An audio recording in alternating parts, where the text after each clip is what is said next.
अब जाइए। Good morning students of class 11। बेटा, मैं आपको पिछली वीडियो में फर्स्ट लेसन के तौर पे कोशिका या कोशा जो पार्ट पढ़ाया, उसमें कोशिका में किस तरीके से कोशा कला का संरचना होता है इस बात को बताना प्रारंभ किया था। हमने आपको कोशिका कला का दो मॉडल बताया था। पहला मॉडल आपका एकक कला मॉडल कहलाया। इस मॉडल को जे डेविड रॉबर्टसन सर ने दिया।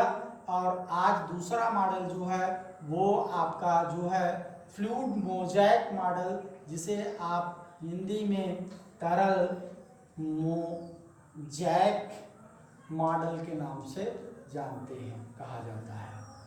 आपने एकक कला मॉडल में यह पढ़ा कि एकक कला मॉडल के अनुसार जो है प्लाज्मा मेम्ब्रेन की जो मोटाई होती है वो 75 एंगस्ट्रॉम मोटी होती है, जिसमें बाहर की तरफ प्रोटीन का मॉलिक्यूल है और नीचे की तरफ अंदर की तरफ भी प्रोटीन मॉलिक्यूल है। इसके मिडिल जोन में लिपिड के मॉलिक्यूल आते हैं जो बाइपोलर होते हैं। इस बात को आपने पढ़ा। ये लिपिड का मॉलिक्यूल बाइपोलर कहने का अर्थ होता है कि लिपिड का ये हेड पार्ट है और ये आपका टेल पार्ट है। इसका नेचर भी अलग अलग होता है। हाइड्रोजन वाटर के साथ में रहने के साथ में इसका नेचर अलग अलग है। जो हेड है ये हाइड्रोफिलिक है, जबकि टेल जो है हाइड्रोफोबिक है। मैंने आपको ये बताया, हाइड्रोफिलिक मीन्स होता है पानी के साथ में रहना, जल के साथ में रहना, जबकि हाइड्रोफोबिक कहने का अर्थ होता है जो जल से नफरत करता हो, जल से दूर रहता हो। इस बात को बताया गया था। तो ये बातें आपकी आती थी किसमें? एकक कला मॉडल में, यूनिट मेम्ब्रेन मॉडल में। आज हम आपको दूसरा जो मॉडल है जिसे आप तरल मोज़ेक मॉडल के नाम से जानते हैं, जिसको सिंगर और निकोलसन नामक साइंटिस्ट के द्वारा प्रस्तुत किया गया, इस मॉडल के विषय में बताएंगे। बेटा, ये तरल मोज़ेक मॉडल जो है सबसे पहले सिंगर और निकोलसन नामक साइंटिस्ट के द्वारा दिया गया। इस मॉडल के पेशकश के लिए इन्हें जो है नोबेल पुरस्कार भी मिला। इस मॉडल के अनुसार जो प्रोटीन के मॉलिक्यूल्स होते हैं वो एक निश्चित तरीके से एक लेयर स्तर में नहीं पाए जाते हैं, बल्कि यह मोज़ेक की गिट्टी के रूप में धंसे धंसे पाए जाते हैं से लिपिड के मॉलिक्यूल में। आपने निश्चित ही तरीके से मोज़ेक के फर्श को देखा होगा, जिसमें सीमेंट के सतह पर आपने मोज़ेक की गिट्टी को रंग बिरंगी धंसा हुआ देखा होगा, चुभा हुआ देखा होगा अलग अलग। उसी तरीके, उसी के नाम के आधार पर इसका नाम पड़ा तरल मोज़ेक मॉडल। यहाँ लिपिड के मॉलिक्यूल में जगह जगह प्रोटीन का मॉलिक्यूल सस्पेंडेड पाया जाता है इस तरीके से, जिसको आप एक फिगर के माध्यम से इस तरीके से देख सकते हैं कि ये आपका लिपिड का मॉलिक्यूल हो रहा है। लिपिड का मॉलिक्यूल आप पहले से पूर्ववत भी जानते हैं कैसा होता है, बाइपोलर होता है, अर्थात द्विध्रुवी भी होता है। ये प्रोटीन के मॉलिक्यूल्स हो गए, यहाँ पुनः आप लिपिड के मॉलिक्यूल इस तरीके से बना लेते हैं। यह आपका तरल मोज़ेक मॉडल जो सिंगर और निकोलसन सर के द्वारा दिया गया उसको प्रस्तुत किया जा रहा है। ये आपका फिर से इस तरीके से प्रोटीन का मॉलिक्यूल, ये प्रोटीन जो होते हैं इसे चैनल प्रोवाइड करता है, जिससे चीज़ों का आवागमन बनता है। ये कुछ ऐसे भी प्रोटीन्स होती हैं जो बाहर की तरफ पाई जाती हैं, इस तरीके से बाहर स्थित हैं। तो ऐसी प्रोटीन जो इस प्लाज्मा मेम्ब्रेन पर क्या है, बाहर की तरफ उपस्थित है, यह परिधीय प्रोटीन के नाम से जानी जाती है, एक्सट्रिंसिक प्रोटीन के नाम से जानी जाती है। दूसरी तरफ आप ये जो प्रोटीन के मॉलिक्यूल क्या देख रहे हैं, धंसे हुए हैं, इसे आप इंट्रिंसिक प्रोटीन के नाम से जानते हैं। यह एक्सट्रिंसिक प्रोटीन है, जबकि ये इंट्रिंसिक प्रोटीन है। तो यहाँ पे आप दो देख रहे हैं कि एक सतह पर प्रोटीन है और एक धंसी हुई प्रोटीन है। ये चैनल जो है, ये चैनल रास्ता देता है जिसके द्वारा पोषक तत्वों का या नेसेसरी मटेरियल्स का आना जाना बना रहता है बाय इन्वायरमेंट और अंत इन्वायरमेंट में सेल के। यहाँ पे आप पाएंगे कि कभी कभी लिपिड के साथ साथ फास्फोरस के, ग्लाइकोजन के, ग्लूकोज के एटम्स भी जुड़े होते हैं, मॉलिक्यूल्स भी जुड़े होते हैं। यदि लिपिड के साथ में फास्फोरस जुड़ा हुआ है तो वो फास्फोलिपिड कहलाएगा। अगर लिपिड के साथ में ग्लाइकोजन जुड़ा है तो वो ग्लाइकोलिपिड कहलाता है। इस तरीके से इसके साथ में जगह जगह अलग अलग प्रकार के और भी प्रकार के एटम्स जुड़े होते हैं जिसे आप ग्लाइकोलिपिड या फास्फोलिपिड के नाम से जानते हैं। ये आपका लिपोप्रोटीन की बनी हुई क्या होती है, आपका प्लाज्मा कला होता है। लिपोप्रोटीन कहने का अर्थ हो रहा है लिपिड प्लस प्रोटीन। इस तरीके से ये प्लाज्मा कला का दो मॉडल आपने सीखा। पहला मॉडल एकक कला मॉडल और दूसरा मॉडल तरल मोज़ेक मॉडल। इस प्लाज्मा कला के द्वारा चीज़ों का आना जाना होता है। ये प्लाज्मा कला एक सेल को प्रोटेक्ट करती है बाहर चीज़ों से। ये प्लाज्मा कला रासायनिक पदार्थों को सेल से प्रोटेक्ट करती है। प्लाज्मा कला माइक्रोब से प्रोटेक्ट करती है और सेल सैक को, जीवद्रव्य को, प्रोटोप्लाज्म को बचाए रखने का काम करती है, उसको बह जाने से रोकने का काम करती है। एक बाउंड्री लाइन बनाती है जो कि सेल के शेप को डिसाइड करता है, जो सेल के आकार को निश्चित करता है। ये सारे कार्य थे आपके प्लाज्मा कला के।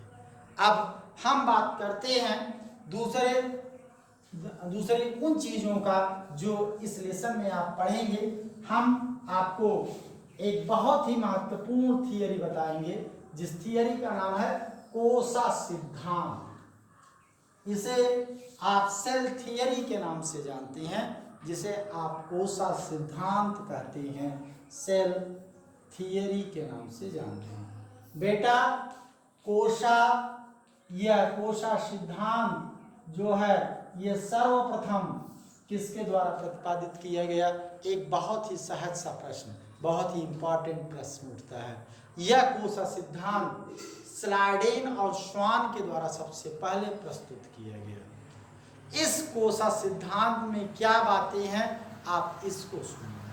कोसा सिद्धांत सबसे पहले आपका स्लाइडेन और श्वान नामक साइंटिस्ट के द्वारा दिया गया।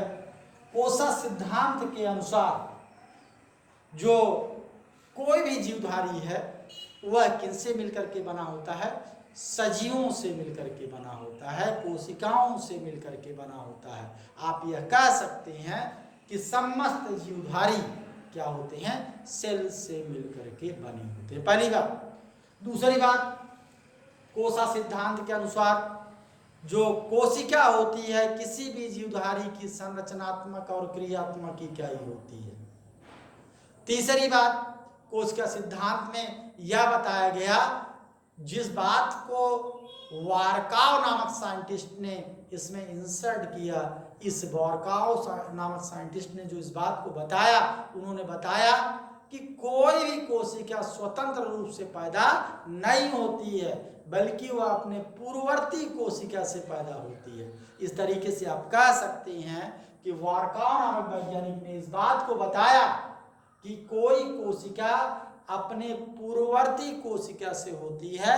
नई कोशिकाएं स्वच्छंद न होकर के अपने पृथ कोशिकाओं से कोशिका विभाजन के उपरांत पैदा होती हैं।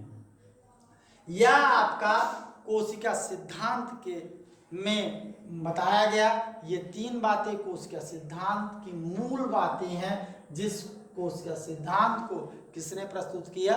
स्लाइडेन और श्वान ने प्रस्तुत किया।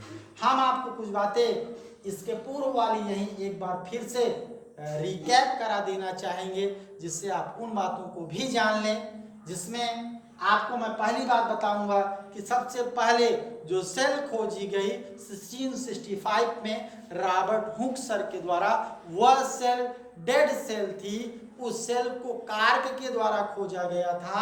वह सेल जीवद्रव्य विहीन सेल थी, उसमें केंद्रक और जीवद्रव्य का पता नहीं था। दूसरी बात, उसके 10 साल बाद लगभग 1674 में जो एंटेनिमन लीवेनहॉक के द्वारा जीवित कोशिका को खोजा गया।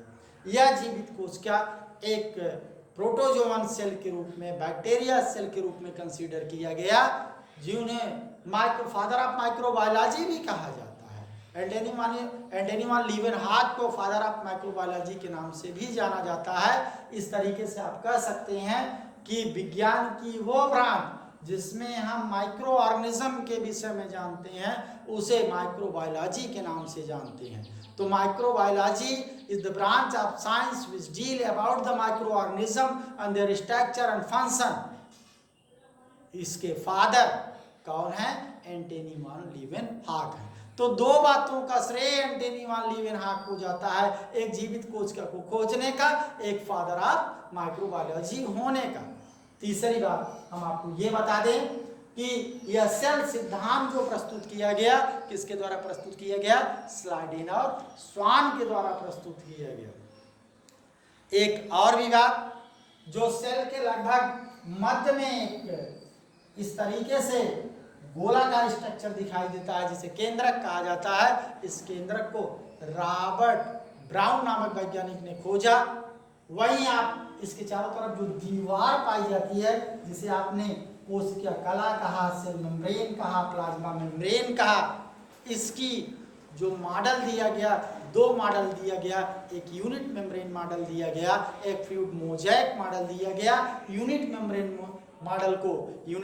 मॉडल को जे डेविड रॉबर्टसन ने दिया, और जो फ्लूइड मोज़ेक की बात आती है उसे सिंगर और निकोलसन नामक साइंटिस्ट ने दिया, जिसके लिए उन्हें नोबेल पुरस्कार भी दिया गया। इन बातों को अब तक आपने इस कोसा नामक लेसन में पढ़े। बाकी बातें इस लेसन से संबंधित हम जो है अन्य वीडियो में आपको देंगे। तब तक के लिए गुड बाय।